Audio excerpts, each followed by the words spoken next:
Hello, I'm Dennis Tibbin, Director of External Affairs for the Iowa Medical Society.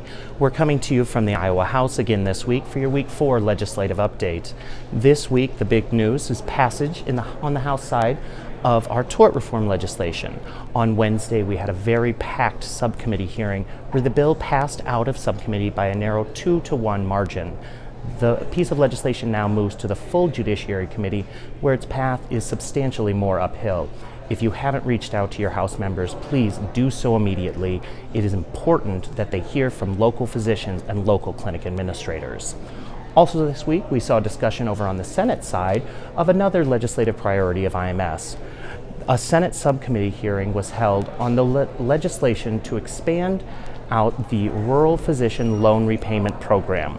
In addition to adding in OBGYNs, the program was modified to allow for flexibility to include things like part-time practice.